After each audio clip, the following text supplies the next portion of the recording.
Good evening and welcome to the ADRA Insider. Thank you for tuning in to our broadcast this evening. We are going live this evening to announce our major campaign that we are launching as ADRA Canada this fall called Justice at the Table. And we wanted to invite you and be able to share with you our plan so that you can be starting to think about this and start praying about it, talk with your friends, church members, school, to see the different ways that you might become involved in our campaign. Tonight, I will have a number of guests to share that information. My first guest is Pastor Paul, recently elected as the president of the Seventh-day Adventist Church in Canada. Thank you for joining us for the broadcast this evening. You know, I don't know if our viewers know this, but one of the things that the president does, one of their roles is to become the chair of the ADRA board. That's true. So that's another good reason to another have new you, role. have you with us this evening to lead out in the launch or pre-launch of this campaign. I wonder, Pastor, if I could ask you to open our service. Let's call it a service because it is Friday night. That's right. Kind of a worship event, it can be. And Eastern Canada, the Sabbath is coming in. Yes. So I wonder if I could ask you to lead us in prayer. Let's bow our heads. Dear Heavenly Father, thank you that we can gather together, Lord, as a people through the virtual signals that are going across our nation, Lord. And as we gather together to talk about a very important issue, Lord, with ADRA Canada, I pray that, Lord, you will bless all of our membership across Canada. And, Lord, here at ADRA, as we seek to help those around the world and in our own country that are going through hardships. So I pray that, Lord, we will be a people that will be there to stand by, to do what we can, to help the people out around the world, and to make sure, Lord, that we lift up your name high, even if it's without mentioning any words. I also pray that, Lord, you'll be with us as the Sabbath hours come over us, and help us to have a wonderful rest in you. In your name I pray. Amen.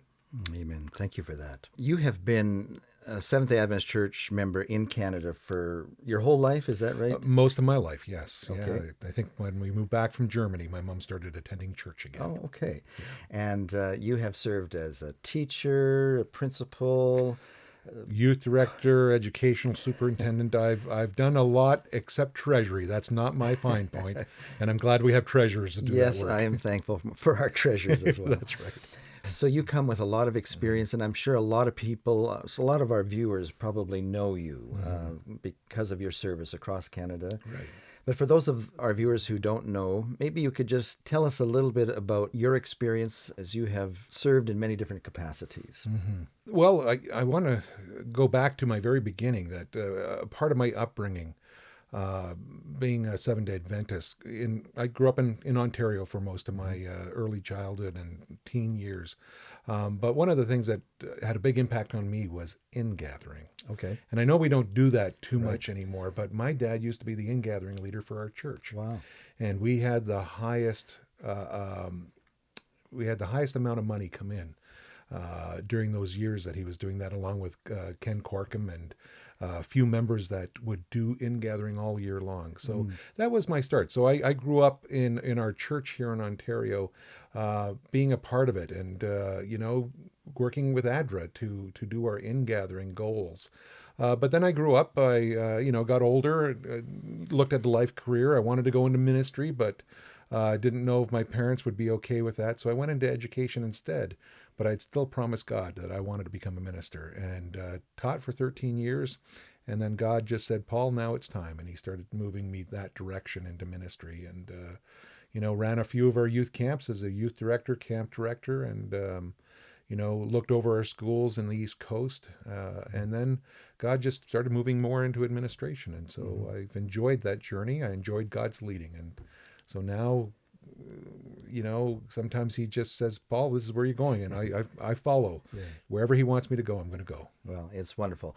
Yeah. And you say you started out quite young with ADRA and the in-gathering campaign. I actually can think back and remember being a 10-year-old boy running from door to door with a little can. And And Those were great memories. yes, Yeah. I enjoyed those Yeah. days. And I served as a pastor for a while and know about that in-gathering goal. Back then, it was one of the jobs of the pastor Yeah. to make sure that they got that goal. That's right. I've heard you talk about how you have been a supporter of ADRA as well Yes. over the years. Yeah. Maybe you can share with us a little bit about your reason for supporting ADRA and your passion for ADRA. Well, when I was pastoring in Eastern Canada, uh, I saw what we would do as churches. I had 3 churches, and we would raise our funds for ADRA every year. But one of the things I really enjoyed seeing was that money coming back to our communities, where our churches would involve themselves in choosing projects that they could be involved in.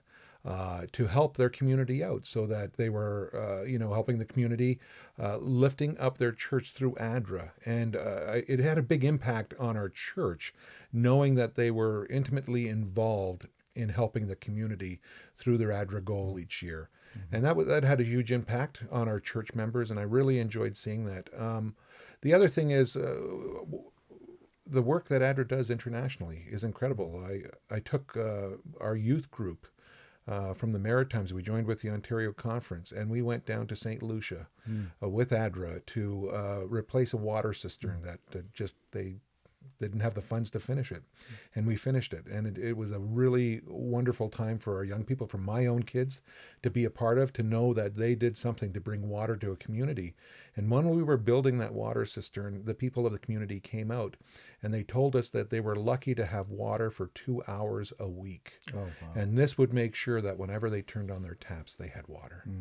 And so ADRA's had a big impact, and that made a large impact on the young people that went on this mission trip with ADRA. And many of them today are working for NGOs. Is that right? Yeah. So it impacted them as well. That's right. Yeah.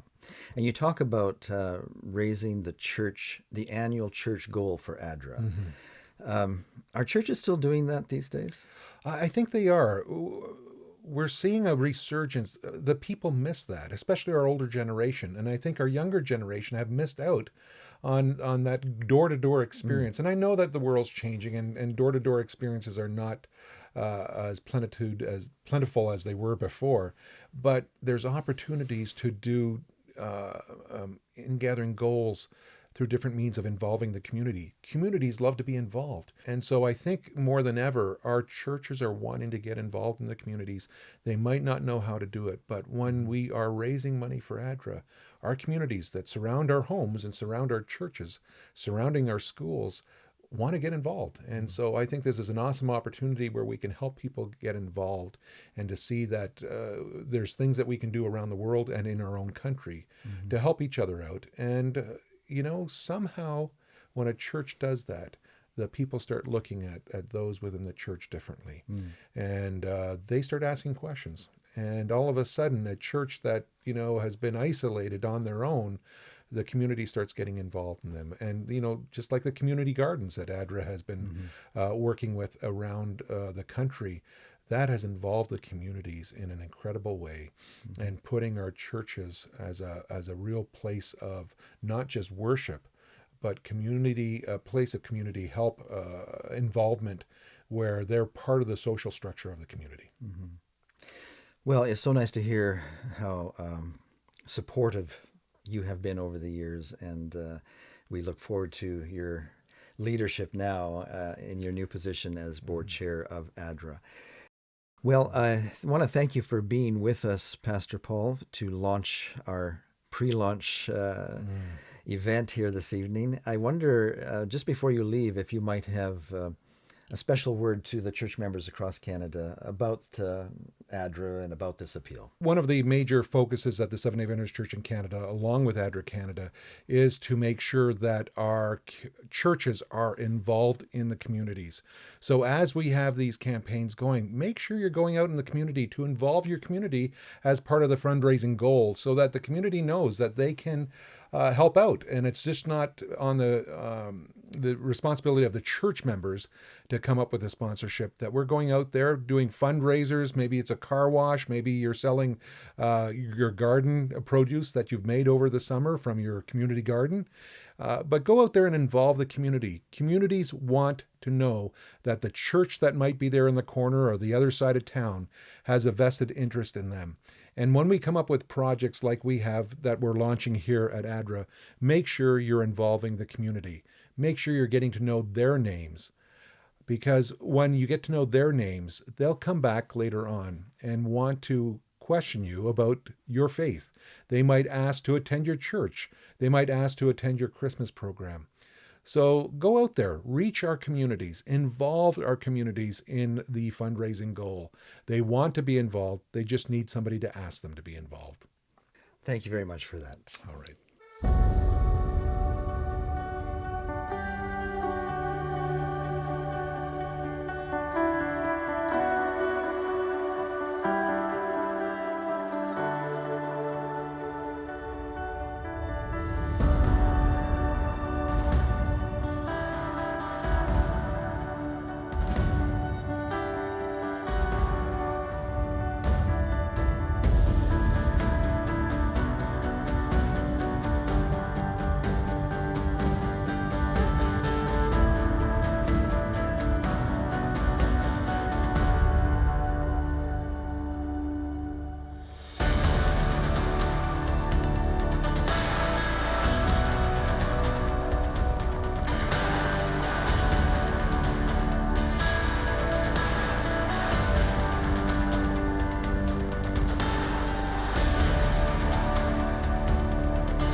My next guest is the newest member of our ADRA Canada family, Grant Hillier. He has only been on the job for about 2 weeks now. But even though he only has 2 weeks with ADRA Canada, he has many, many years of experience in responding to world hunger. He started out his career with ADRA, and then for the last 11 years, he has been serving for the Canadian Food Grains Bank. And that is the main thing that they do, is work to end hunger around the world. And so we are so grateful and thankful that he has joined ADRA, especially at this time when there is a major crisis happening in our world today. So let's bring him on. Because he's in Calgary, we're going to have him come on remotely. And I'm going to need to put on the headphones for this. Well, Grant, thank you so much for being with us today. I've just been telling our viewers how you are perhaps the newest member of ADRA Canada, but that's not to say that you don't have a lot of experience with ADRA. Can you tell us a little bit about your work background with ADRA and the work in the humanitarian sector? Yeah, so I started with ADRA a long time ago.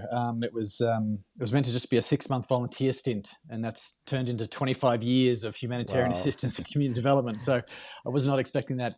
It started in Cambodia, and then I was 4 years there, and then went to ADRA Australia for nearly 5 years, and then to Laos for 5 years, and then I left ADRA for the Canadian Food Grains Bank, which is a Canadian-based organisation that works in food security programming specifically. And I was with them for 11 years, and now, 2022, I'm back with ADRA and ADRA Canada. Yes, and we're so thankful and grateful that you have rejoined the ADRA family and can bring all of your expertise with you, especially during these days when there's such a need around the world. You know, as I have been working in humanitarian sector as well, I've been telling people the last 4 or 5 years how we're making a lot of progress, that there's less people hungry today than there was 10 years ago, and kind of letting people know that the support that they have been giving has been helpful and it's making a difference. But now, as you do some research, you find that things are changing, and there's more people hungry now than there were 3 or 4 years ago. Could you share with our viewers a little bit about what has caused the change? Why have we fallen back? I think probably the most recent driver of that is increases in food prices, particularly over the last 2 years, where Food increases have been around 40% in a lot of countries for staple 40, foods. 40%. 40%, yeah. So the availability is there, but of course, access is an increasing challenge. And, tonight, over 800 million people will go to bed hungry. 50 million people in 45 countries are on the edge of famine right now. Yeah, it's as an industry, we felt like I think we were making some progress, but continued conflict, which I would say is probably the number one driver of global food insecurity. You just have to watch the news to see it all around us. And I think I read a stat not long ago, 60% of the world's hungry are living in areas afflicted by war and violence. And so, until we can get along, one of the consequences is going to be, this poverty and food insecurity. Inflation, wars and conflicts. I Yep. imagine supply chain disruptions is a part of that. Yeah. Has COVID had a factor in all of this?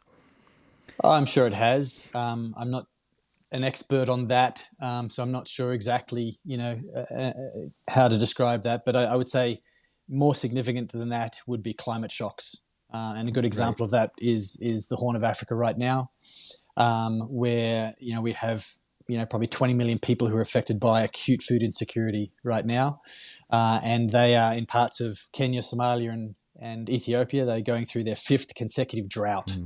In some parts of the country, the least rain I read recently, the 2022 rainfall was the lowest in 70 years. And so in those countries, people are reliant; their livelihoods are dependent on rainfall, and so you can imagine the impact that's having on food security. Now, when you talk about climate shocks, that's not just always about droughts, is it?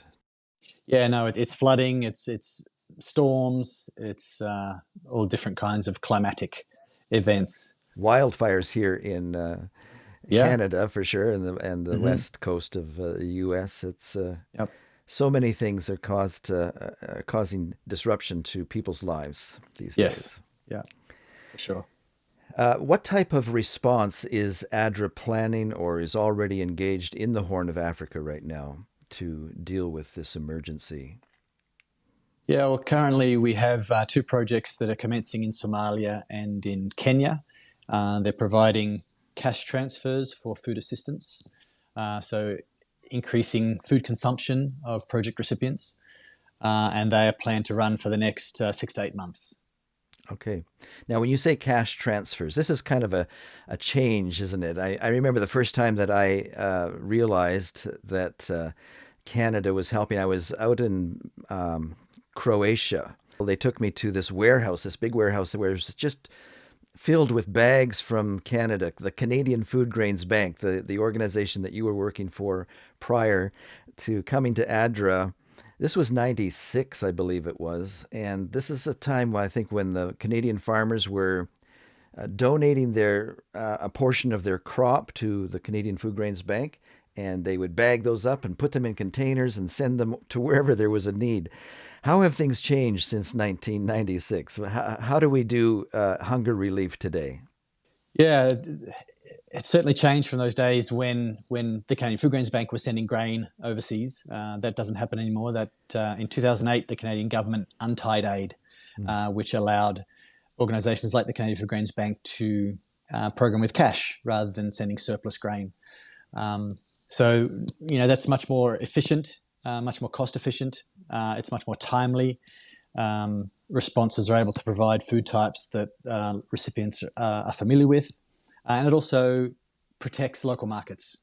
Obviously, dumping an excessive amount of product into a foreign market can affect local prices. Oh, yes, for sure. So We've there's learned a lots of lot reasons. over the years, Yes. haven't we, Yeah. in how we That's for do sure. development and relief Yeah. work. And this is so much better. So now, say in Somalia or Kenya, when you're going into a community that is really experiencing hunger as a result of drought, you're not coming in with a bag of food, or are they getting an e-transfer? I know in Kenya they have this system where you can get money on your phone. Is that how it works in Kenya? Yeah, it's called the transfer modality, and that varies from context to context and what's most appropriate. Sometimes it is an in-kind food basket where there might be some grain, some beans, and some oil, for example, as a monthly food transfer. But in other contexts where where markets are accessible, then it's you can use cash. You can provide cash to recipients either in form of vouchers, or it can be through in Somalia we use the phone. Where we transfer to the mobile phone, and then the recipients are able to pass on that credit to vendors to purchase the food that they need. I can see how the phone system would be so much better. The last time I was in Somalia and I went to the marketplace, people had suitcases full of the local currency to try and buy some vegetables. It was just an incredible thing. But now they can just go to the market and with their phone pay for food that way. They can transfer funds from their phone to the vendor's phone, I guess. That's right. Yeah, it's called mobile money, and it's very effective. It's very efficient, and it's a preference of a lot of recipients. It gives them much more, agency over what they purchase, and they can tailor their purchase for their particular household needs. Oh, yeah. There's so many ways why it's better. Well, I want to thank you so much for explaining all of that to us and taking your time today to be on our program. Really appreciate that, Grant. And, you're welcome, Frank.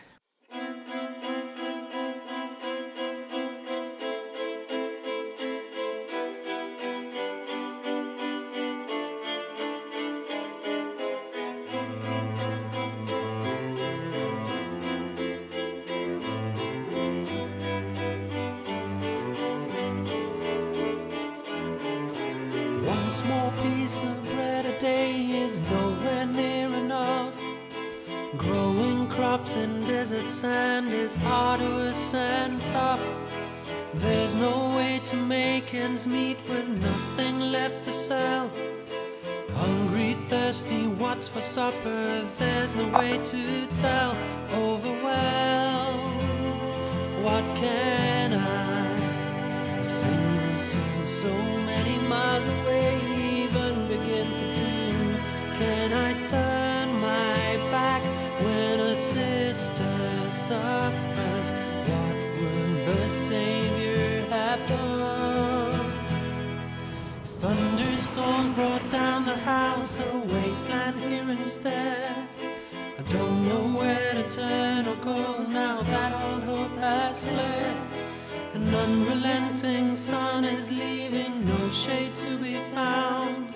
Flies, disease, and filth are working hard to bring you down. Overwhelmed, what can I? A single soul 1,000 miles away even begin to do? Can I turn my back when a brother suffers? What would the Master have done? One life, changing one life at a time, one step, taking one step can change the world. There is a hunger crisis in our world. 825 million people are going hungry every night.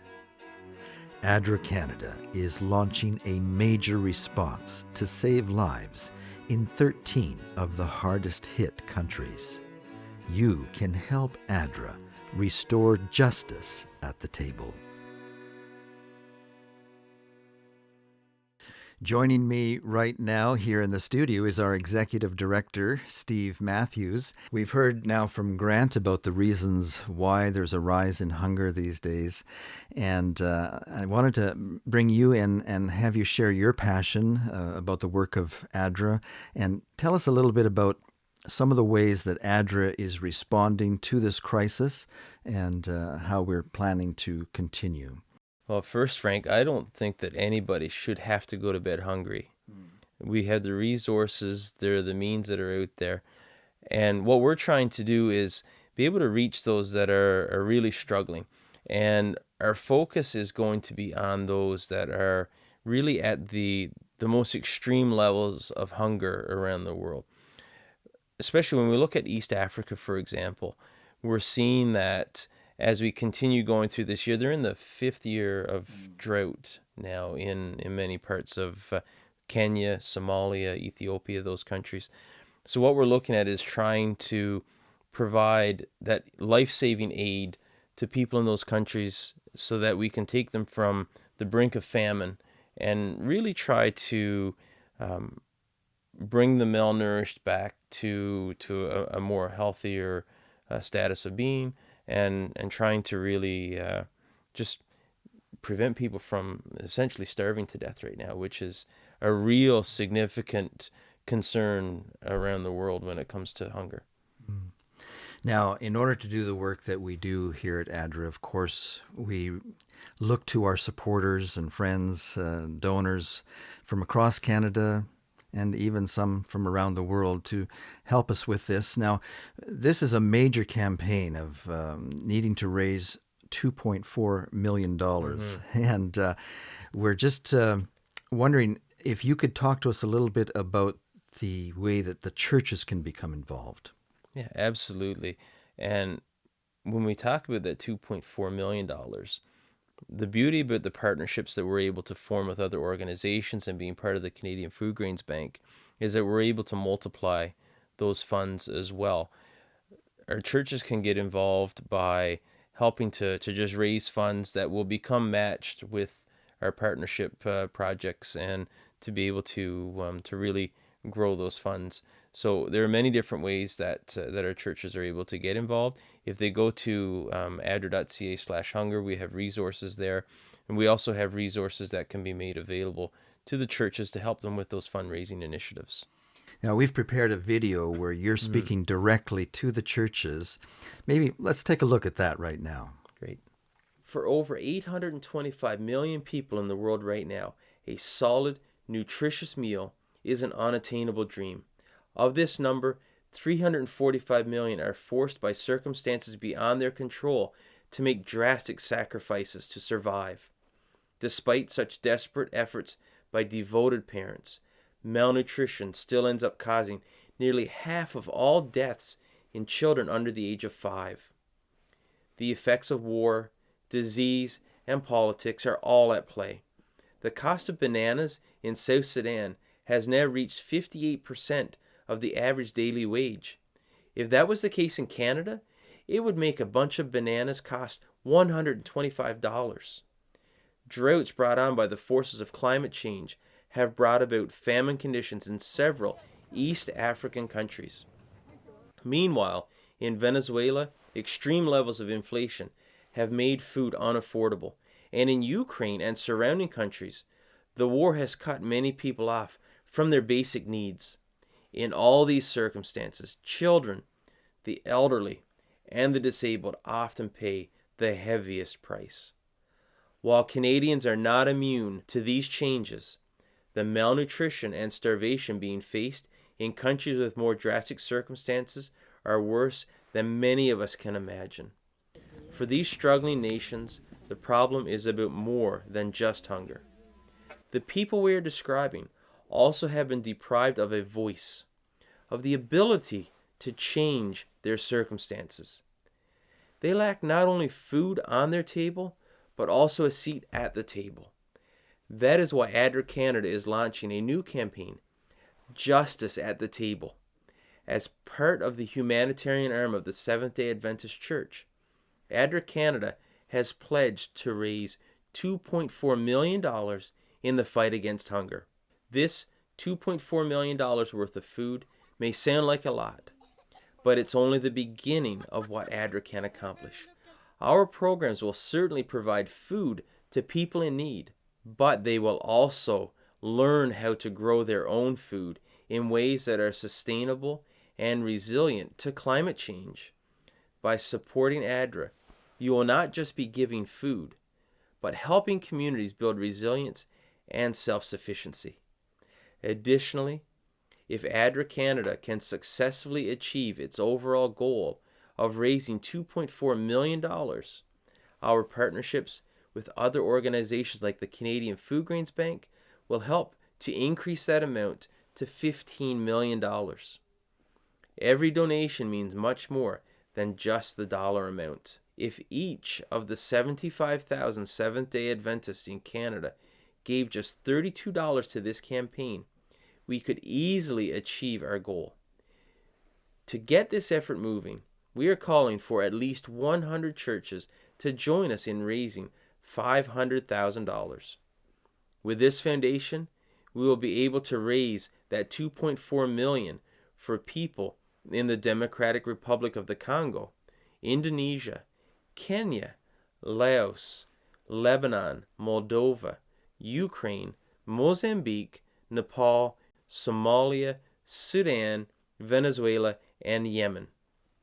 While it's clear that so many places are struggling, we must realize that global hunger is not about a lack of resources. This planet produces enough food to feed every person on it. God, our gracious Creator, has filled the earth with food and is consistently portrayed in Scripture as a provider and sustainer of this good creation. There is enough to go around, but global hunger is about the ways that people forget to care for each other as God intended. One of our church pioneers, Ellen White, unfortunately recognized these forces of inequality and hunger at work in her own time. She said, "All around us we see want and suffering. Families are in need of food. Little ones are crying for bread. The houses of the poor lack proper furniture and bedding. Many live in mere hovels, which are almost destitute of conveniences. The cry of the poor reaches to heaven. God sees. God hears." Thankfully, we see God's concern for the hungry and poor fully revealed in the life and teachings of Jesus. With Isaiah's words, Jesus said that he was anointed to proclaim good news to the poor. He taught that his judgment between the wicked and righteous would depend on how people treated the least of these. He sometimes described himself as a source of food, a well of living water, the bread of life, and the true vine. These words all symbolize the same ethos and spirit, to bring abundant life to humanity. True followers of Jesus have always taken that call to abundant life seriously. In the book of Acts, the early church followed Jesus by pooling their resources and selling their assets so that there were no needy persons among them. Christians today, as Christ's appointed hands and feet in this world, should be proud to pick up where those early Christians left off, demonstrating through our actions that Jesus still saves, still heals, and still feeds multitudes with their 5 small loaves of bread. If you would like to join ADRA in Christ's mission for justice, you can follow these steps. Express your interest in participating to your church board. Decide on a fundraising method and the amount of money your church aims to fundraise. Take this information and register your church at adra.ca/hunger. Once you are registered and have your goal set, you will be connected to ADRA Canada and all the other churches participating in the campaign. You will be able to track your progress in your own church and alongside other churches. And as you run your campaign, ADRA will provide you with resources, ideas, and tools for your fundraising efforts.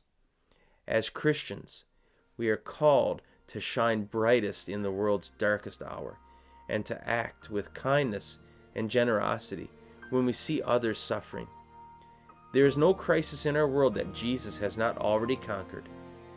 And as surely as the Lord prepares a table before us in the presence of our enemies, the church must now face down the enemies of hunger and injustice. The only sustainable future is love. It is time to dethrone hunger and to set a place for justice at the table. All right. Well, thank you for sharing that important message to our churches. I noticed that you mentioned Ukraine as being one of the countries that we'll be responding to, have actually ever since the war started, right? Mm-hmm. And I understand that you and a few others of our staff are making a journey over there to take a look at some of the projects. When are you leaving? And are you a little bit nervous about going into a war zone? Yeah. Well, I mean, we're leaving on Monday, and I try not to pay too much attention to the news these days, because just this morning I was reading about how Putin is mobilizing more soldiers into Ukraine. Yeah. So I put you a little bit on edge. Now, we're going to be going to Kiev, which right now, from all reports that I've been getting, is fairly secure. So where we're going is to visit where the internally displaced people within Ukraine have fled to.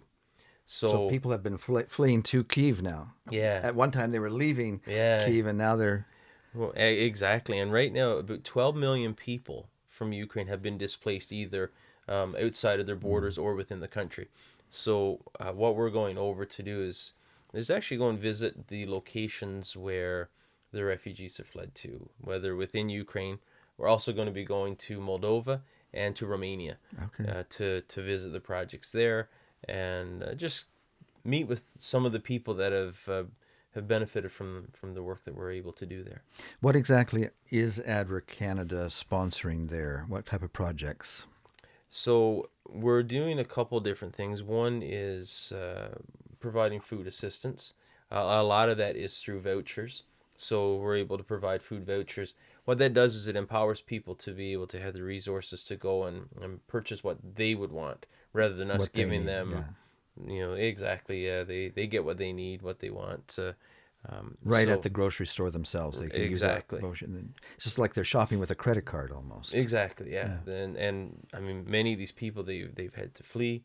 They don't have access to their financial resources anymore. So by able to provide this to them, they're able to access that. There's other items as well. We're providing assistance with.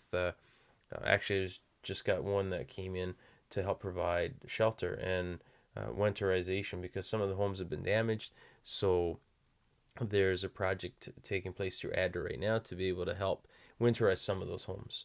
And as they get into winter, I mean, Ukraine has winter similar to what we have here in Canada. Sure, yeah. So you don't want to have that with your windows blown out from a bomb blast. Not Vancouver, Canada. Not Vancouver, Canada either. Exactly. Yeah. Yeah. So, while we're there, we're going to be able to visit a number of our different project locations, and I'm sure we'll have the opportunity to see some of the effects from the war, from the attacks that have taken place as well. Yeah. Well, I will be praying for your safe travels, and looking forward to your return. Yes, safe absolutely. Return. I want to thank you for joining us here today. I wonder, as we have you here, if you might just have a special appeal to our supporters for this important fundraising campaign that we're entering. Yeah, absolutely. And as we launch this Justice at the Table campaign, just like to appeal to each and every one of you. I truly believe that as Christians, we have not just a duty, but also we have a desire to provide for those that are less fortunate. So as we launch this campaign, please take a moment just to seek out how you can help support this worthy cause that we are proceeding with. Well, thank you, Steve. Right now we have another song for you that was written and composed, produced by Naomi Streamer. Back in 2009, I accompanied her on a trip to Kenya and Sudan, and it was a time of hunger then as well, and the song that she wrote back then has real meaning for us today. Let's take a look at that now.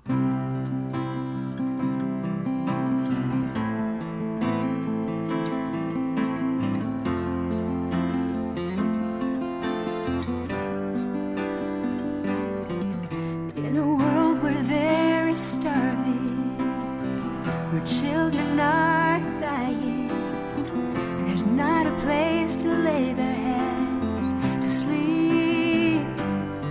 You hear them all, the truth crying for free.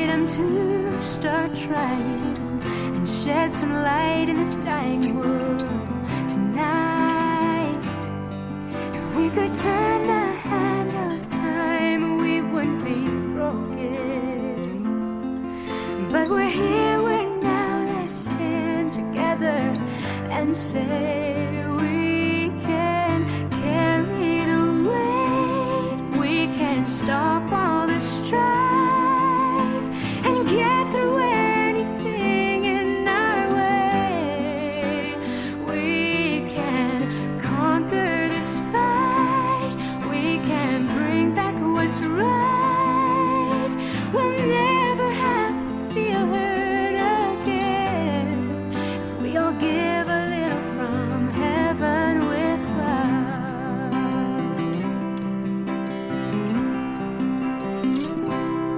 There is a war inside that's raging, a famine that keeps begging for someone to hear a mother's plea tonight. If we all give a little bit, we won't feel helpless.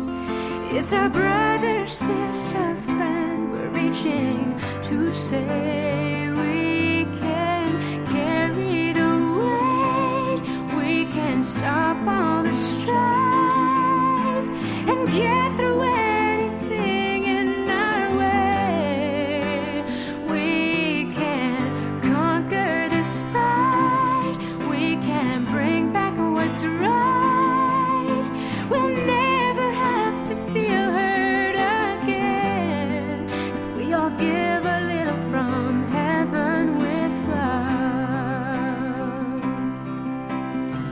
It's our time and it's our place. Open your heart and feel the embrace.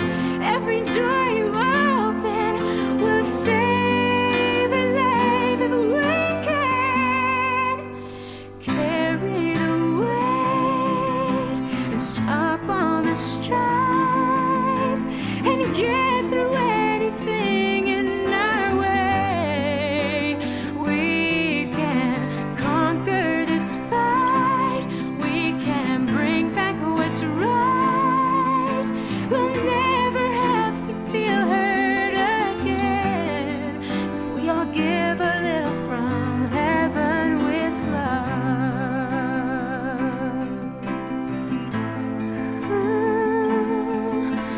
From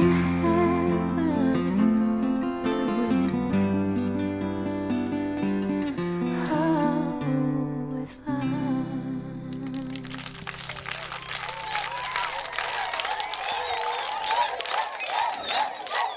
With me here now in our studio as our guest is Douglas Pierra.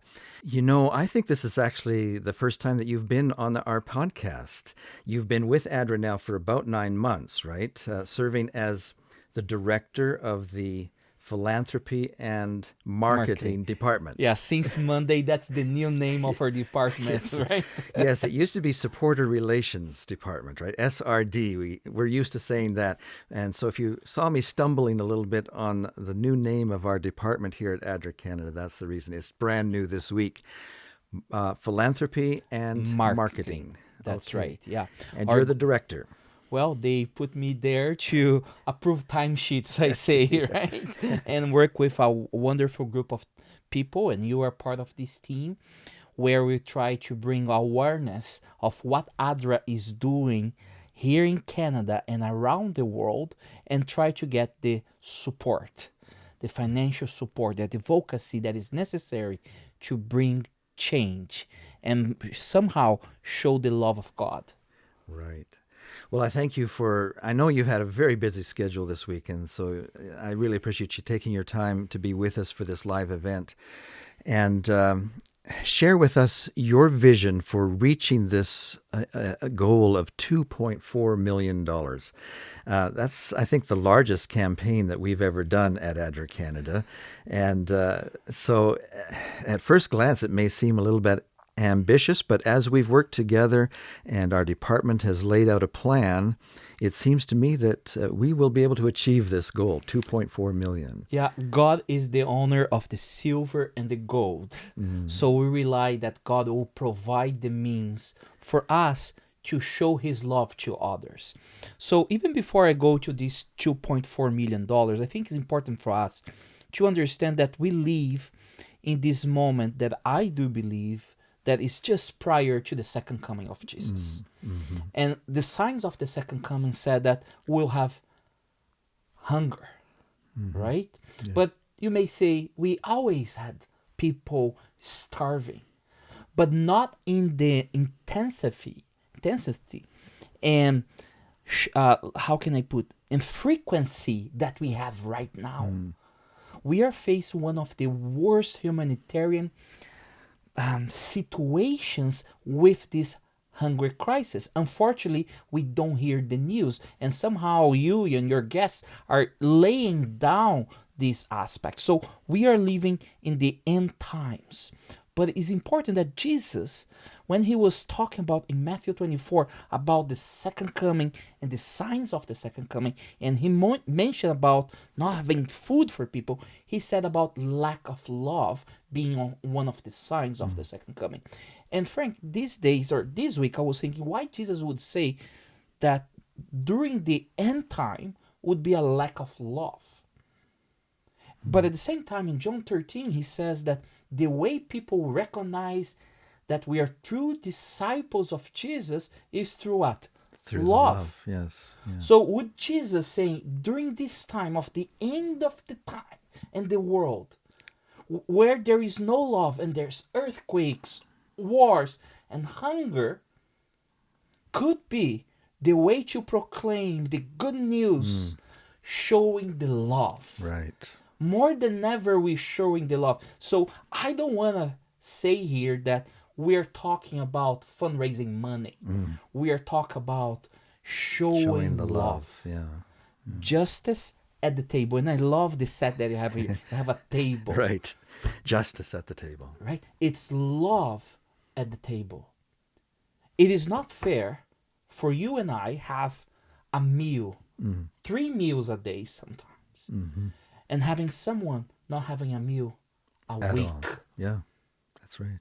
And more, like millions of people. And by October, November, that would just escalate because of the circumstances. So as Christians, we need to do something. We need to bring the justice of God, because God, since the beginning, he provided the food. When God created human beings according to his image and likeness, one of the first things that he did, he gave them food, provision. So when people don't have food, they don't look like God or the original plan, the blueprint. And the salvation plan, it is about restoring the image and likeness of God. So providing food is part of the salvation plan. And I think it's important for us because I know we have a lot of church members watching right now, and maybe even consider why the church should worry about that. We should be preaching this message, that message, the second. Why? Because food is part of the message of the second coming, the show of love, and the restoration of the image and likeness on the human beings. I don't know if our viewers can tell, but you were a pastor before you took this position. Is that right? Yeah, a preacher. A preacher, yes. You can tell. It comes through, I think, as you speak about this, but it also, your excitement, enthusiasm, and passion, I think, is coming through when you talk about this. Yeah, that's personal, right? I have family members that face, even my parents, not having what you eat. And that's not fair. That's not God's plan. And as Christians, we need to do something. We need to show love, right? And I think that is a foundation that I want to make sure. We're not about talking about money. We're talking about love. And this love can be displayed by financial resources. Maybe someone doesn't have the financial resource money to give, but they have their network, their time, someone that they can connect and make sure that people are aware what is happening and what we can do to make the difference. Yeah. Love is the key then. Love is the key. Yeah. Showing love. When we get down to practical methods, I've been impressed, at least I can say, in the meetings and the planning we've put into this campaign for this fall. And when are we launching this campaign, by the way? So officially, we are launching on October 15. Okay. So it's Saturday, October 15. It's one day before the World Food Day. Okay. That is October 16. So that's very appropriate Yeah, then. but we are talking right now, starting today, right, to create awareness. What is happening here? Are you aware of this hunger crisis? Are you aware of the campaign that ADRA is organizing to address this, right? Yes. So it's our awareness phase before we jump on the action, let's say. We want people to be thinking about it, praying about it, planning how they might become involved, and networking, getting their church involved. That's right. So I know you have Steve, and Steve mentioned about how the church can get involved, right? Mm-hmm. As you mentioned, that is, I think, the most aggressive campaign that ADRA Canada has organized, right? $2.4 million. That has been sometimes even the budget or for the year. Yes. And now we're talking about a campaign. We almost there with $1 million for Ukraine, right? We are a little bit short on our goals for Ukraine. And now we have this $2.4 million, right? So in order to accomplish that, we've prayed and say, God, how we can reach out to people. What are different venues or ways so we can connect? So we saw this idea of having at least 100 churches in order to try to raise at least $500,000. If each church of those 100 raise $5,000, right, we could get to this 500,000. 100 churches raising a goal of 5,000 each. Now, some churches are smaller. Yeah, and that's the reason we are not saying to any church how much they're supposed to raise. They get together because some churches say, you know what, for us, 500 would be the best. But other churches say, you know what, we can do $20,000. Right, yes, exactly. Right? But our goal is, can we see the church coming together and see at least $500,000 from that perspective, right? We have another approach that was designed to our major givers, right? People that throughout the history of ADRA Canada have donated $5,000 or more in a year for ADRA. Right. We are calling them the matching angels. The matching angels. Okay. That's right. You know, we had Steve do a video directed directly to these major donors, these matching angels. And I'd like our viewers to maybe take a look at that in case they might want to become a matching angels. That's right, because the matching angels are starting right now already, right? They are part of this special fundraising group before the lunch. Right. But let's watch that video. Yeah, let's take a look at that. Hi, I'm Steve Matthews, Executive Director of ADRA Canada, and if you're seeing this video, it means that you are already an ADRA donor. Your contributions have made a life-saving difference to countless people around the world, and your generosity is deeply appreciated, not only by us at ADRA, but also by those who you have empowered us to help and serve in communities worldwide. Today, I am asking for your help in creating a matching fund for a new campaign we are launching to fight the ongoing hunger crisis. As you can see, I'm about to eat a proper, nutritious meal. This food will give me the energy and strength I need to attend to my responsibilities today. But for over 825 million people right now, a solid meal like this is an unattainable dream. Of this number, 345 million are forced by circumstances beyond their control to take desperate measures just to survive. And despite such efforts by devoted parents, malnutrition still ends up causing nearly half of all deaths in children under the age of 5. Unfortunately, forces like climate change, inflation, supply chain disruptions, the economic fallout from COVID-19, previously existing injustices, and now the war in Ukraine, all have converged at this moment as the perfect storm for hunger in countries all around the world. Too often, those who suffer from such extreme food insecurity also lack the resources to advocate for themselves. They lack not only food on their table, but also a seat at the table. That is why ADRA is launching a new campaign, Justice at the Table. This fall, we are raising funds to fight against hunger, to give back the strength and empowerment that people need to rebuild their lives. Our goal is to raise $2.4 million by March 31st, 2023. If we can do this, our partnership with the Canadian Food Grains Bank will allow us to multiply that amount to $15 million. This money will go towards programs that will, of course, provide people with food to eat and nutrition programs to bring back the most malnourished from the brink of starvation. But our programs are also designed to train and empower communities to grow their own food using the resources and space available to them, and to do so in ways that are sustainable and resilient against the ongoing forces of climate change.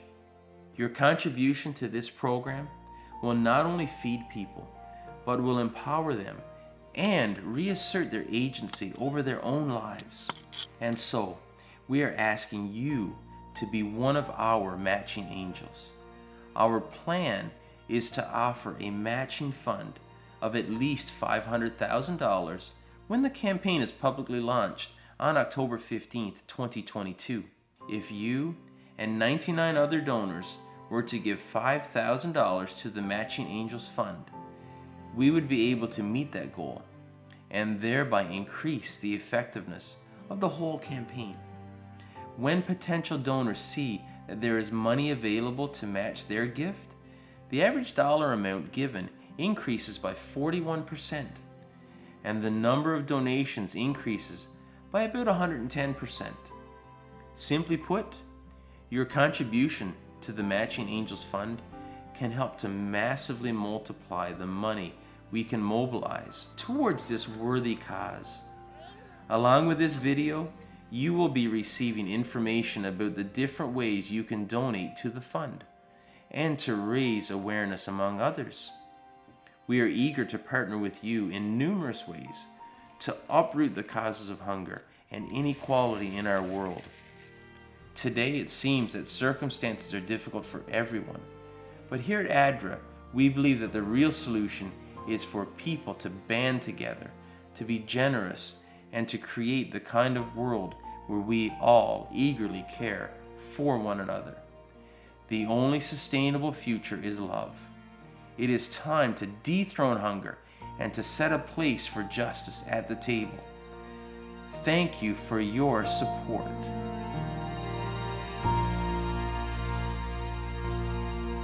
All right, so that gives us a good idea of how people can become a matching angel. And we're looking for more of those right now, right? That's right. Before the campaign really starts. That's right. Because we realize when people see there is a possibility of matching, they are willing to donate more. Right. Right? Get more motivated. Again, we're talking about $15 million project. 15, not 50. 15, thank you. 15. You know, the Brazilian accent sometimes comes and not so clear, so I appreciate you clarifying, because at the end of the day, the message needs to be clear, right? With our partnership, we'll be able to raise $15 million if we have $2.4 million. Okay, so that's what we need to raise, but actually the total amount is 15. That's right. That will and be helping used. 13 countries. Right. Yeah, 13. That's such a blessing. I know there's so much more to do, but we can make the difference at least in 13 countries. And once we have that $500,000 figure from the matching angels, and we can promote in our messaging that our donors' gifts will be matched, right? That's one to right. one. That's right, Yeah. at least. Yeah. And maybe God will open the doors, we'll have more matching funds coming. Right. Our goal, our dream, our prayer is at least $500,000. Okay. Right? So we can see $500,000 coming from our matching angel program, another 500 coming from the churches Right. together, right? But we are thinking about how our schools can get involved, right? Right, exactly. We have a number of schools across Canada that this would be a wonderful campaign for them to That's get right. involved in. We have organizations, companies, business that need to fulfill their social goals, right? How they can partner. So we are trying to find different ways to share this crisis and how we're trying to address and ask for the support that comes through prayer, a support that comes through having more people speaking and talking about, advocating for this cause, and more people donating, supporting financially, right? But at the end of the day, it's not about money. It's about love. Yes. It's about salvation. It's about restoring the image of God and the likeness of God and human beings. And that is related to the vision, right, of ADRA. Right. Right? So that all may live as God intended. Yeah. So that goes back. So justice at the table. So it's a wonderful campaign name, I think. It makes you think every time you hear it about those people that are living out there, and I've met so many that don't have justice at the table. And so I am so happy to be involved in this campaign that we're doing this fall. Well, Doug, thank you so much for taking your time today and sharing with us your passion, your vision, and I think it has built in me a new desire to do more in this campaign. I love the way that you present it. It's an issue of love, and I think as we approach it that way, our giving will have a more true foundation, really. You know, Venezuela is one of the countries on our list, and we received a very emotional video from the country of Venezuela, and I'd like to share that now. Let's take a look.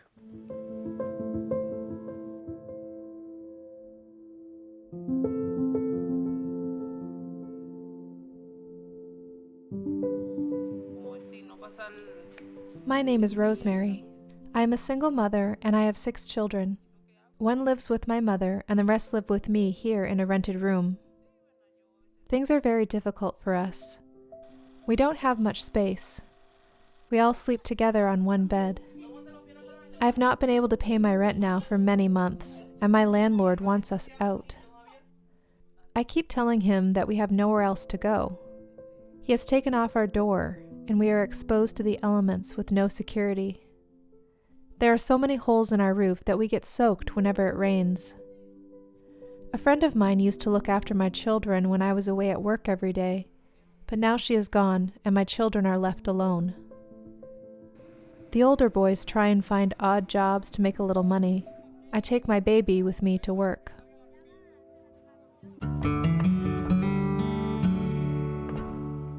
My day starts at 4 a.m. I work selling vegetables and seasonings in a market that is a long walk from my home. Since I have no money to buy vegetables, I need to first borrow money from a moneylender.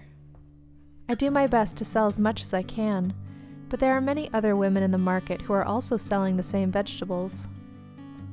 Some days I make a profit, and other days I do not. In my country, inflation is a big problem. Sometimes the dollar has gone up so much in just one day that between that and the lender's fees, I owe much more than I borrowed at the beginning of the day. This means that some days I am able to bring food home to my children, and other days I am not. ADRA has saved my life. They were a real answer to my prayers. Every night I cried out to God.